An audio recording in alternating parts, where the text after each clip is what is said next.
Welcome back, everyone, to another installment of Formula Drift Insider. I am Ryan Sage, and on this week's show, we take a look back at round 2 at Road Atlanta and break down some of the insanity of the weekend. First, it goes without saying that Road Atlanta is one of everyone's favorite FD rounds. I mean, the track is amazing, the venue is beautiful, and the fans are some of the best in the world. So it's a great recipe for an excellent weekend.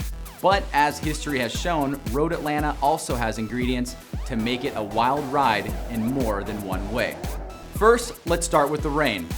It rained, and then it went away, and then it came back, and then it went away again. The rain made for inconsistent track conditions all night, and that would most certainly play a factor in a few battles. But let's start with a few highlights that became fodder for more than just a few online comments. Before the rain started, we saw Michael Essa and Corey Hosford battle. Now on the first run, it appears Essa goes off course, but Formula Drift rules state that for 2 tires to be considered off and thus a zero, both tires must clearly be off. Well, what looks like 2 tires off here doesn't look like 2 tires off here, and 2 tires must clearly be off for the run to be a zero. That is the standard that the judges have set, and it gives the drivers the benefit of the doubt and to let the battle happen rather than nitpick over tire drops. This rule was instituted after a controversial 2-tire drop call for Justin Pollock in Seattle last year. And since then, the judges have stated loudly that both tires must clearly be off. And the reason why this is because from one angle things can look so clear, but from another angle you can tell that the former angle was deceiving. So it must be clear. Either way, Essa did not make it easy as he suffered in the second half of his chase run. But in the end, 2 judges gave him the win and 1 judge voted one more time. Next, we saw a battle that had big championship implications. Daijiro Yoshihara versus Conrad Grunwald. The battle at first glance seemed pretty straightforward. Dai leads, pulls a slight gap at the end. Conrad does a sick entry, has a good run, and pulls a similar but smaller gap at the end of his run. So, one more time? Dai wins? No. Conrad wins and wins unanimously. Why? Well, let's take a closer look. On the first run on initiation, you can see here that Dai has a major correction in that he straightens his wheels back to 0 degrees. This is a big correction that isn't all that apparent in regular speed, partly due to Dai's black wheels. But going back in slow motion, it can be clearly seen. The rest of the run is decent for Dai, but lack of angle on the return helps him pull away from Conrad. On Conrad's lead run, he has one of the best entries of the night, has a very precise line, and is still able to pull a gap on Dai while maintaining angle out of the car.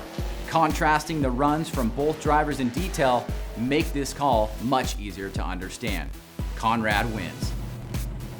So with Dai out, this was an opportunity for Vaughn Gittin Jr. to take the lead in the championship. But he would have to get through Frederick Osbo, who has been on fire as of late. Now at this point in the competition, the rain had been coming down intermittently on the track. The track was very unstable to say the least. And that, at minimum, contributed to one of the most amazing things Formula Drift has ever seen occur at a live event. I'll just show you here so you can see for yourself. Now, what happened by accounts from both drivers is that Frederick cautiously entered the first turn so as not to spin or go off course due to the rain. Vaughn, following close behind, was unable to adjust to the movement of Frederick's vehicle and made contact with Frederick's car. And then, like right out of a demolition derby, Vaughn's vehicle drove up the left-hand side of Frederick's vehicle and landed cleanly on the other side, taking Frederick's bumper in the collision. To everyone's surprise, both vehicles were fine, and both drivers, being the competitors that they are, finished the run. The crowd was going absolutely crazy. Now, from a rule standpoint, what happens next is that when there is contact on course, the judges must find a driver who is at fault. Once that is determined, then we can know how to proceed.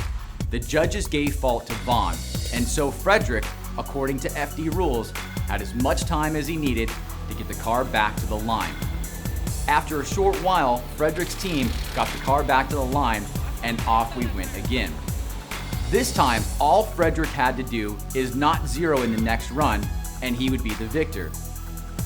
Now, as fate would have it, Frederick popped third gear in his transmission and would zero out, and the judges would have no other choice, with Vaughn with the zero and Frederick with the zero, for a one more time battle.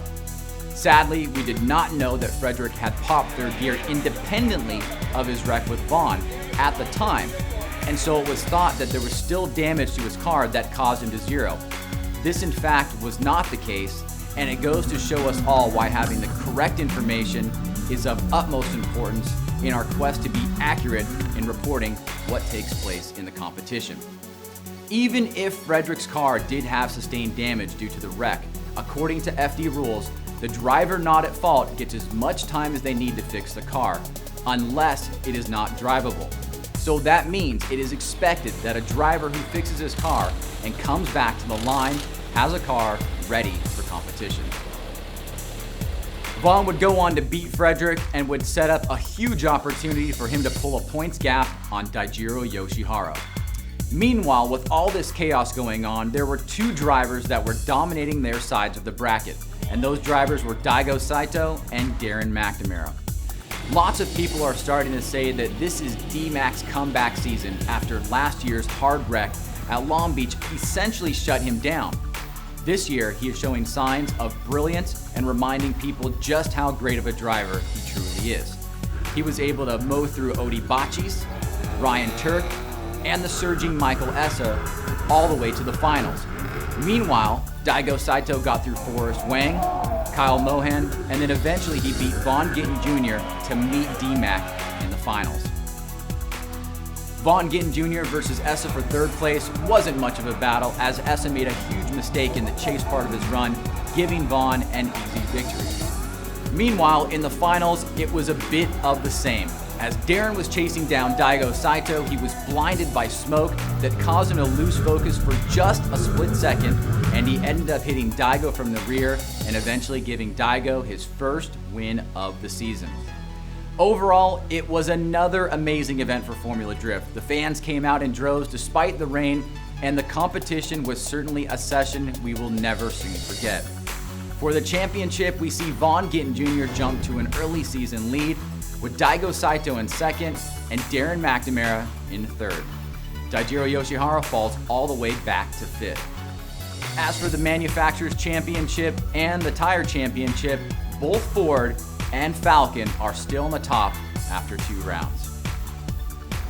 And with that, we are done here for this episode of Insider. Our next episode will feature highlights and happenings from round 3 at Palm Beach International Raceway, just 1 week away. Until then, you can like us on Facebook or follow us on Instagram and Twitter. And if you have any questions for me about the show or anything else, hit me up right here. Till next time.